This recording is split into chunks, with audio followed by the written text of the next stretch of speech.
What is up, guys? Welcome back to another video. My name is Nash, and in this video I'm going to be talking about the two major things that college finance classes are never going to teach you.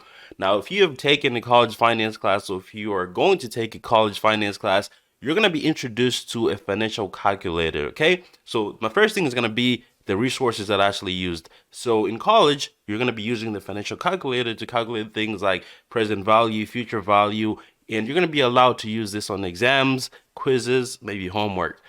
But when you graduate and you go work in finance, you're going to be introduced to Microsoft Excel, right? You're not going to be using a financial calculator when you have Microsoft Excel.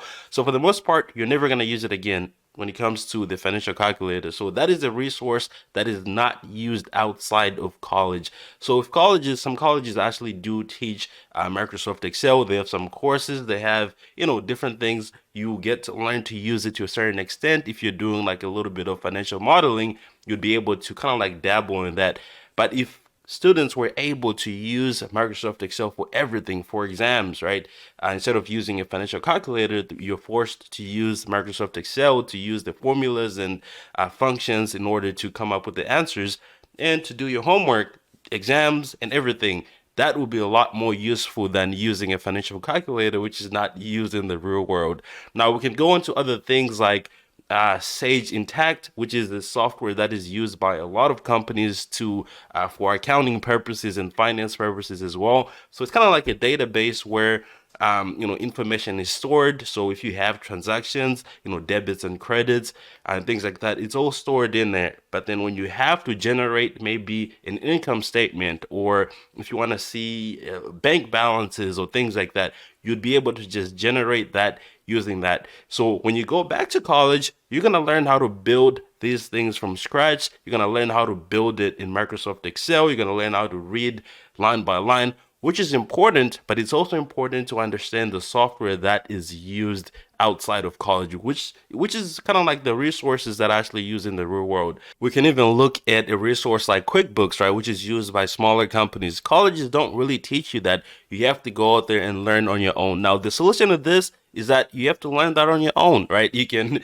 outside of school, you can watch some YouTube videos, you can get some certifications, do some courses, and learn how to use these resources that are actually used in finance. And these all depend on where you're trying to go in finance. If you're trying to go to investments, then there's definitely different softwares that are used to do that type of work. And if you're going to go into corporate finance, a different route. If you want to go into financial advising, it's different resources. So you have to understand the path that you're going to be taking, and then you have to learn about the resources that are used in that path. Now, the next and final thing is going to be computer programming. So when I talk about computer programming, this is going to be more related to people that are going to go into quantitative finance, which is, investments and things like that. So Python, it is used to simplify a lot of the things. I've never seen or heard of a finance class that is focused and tailored for finance students and teaching them how to use Python. Of course, you can use Python to do a lot of other things,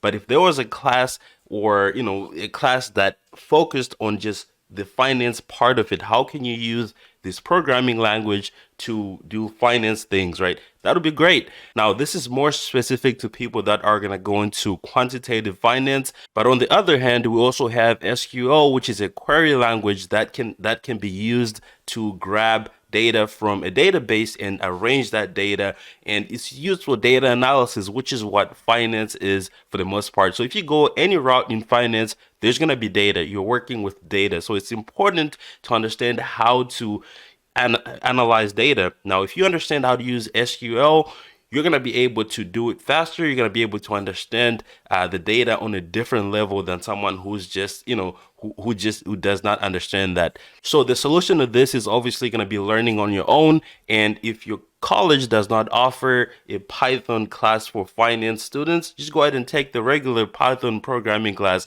or like a programming class that offers Python as a language, and you can be able to pick from what you learn and apply whatever you can apply to finance. As well as for SQL, another solution to that is going to be to take a data analysis class. I know a lot of colleges now have data analysis as like a degree.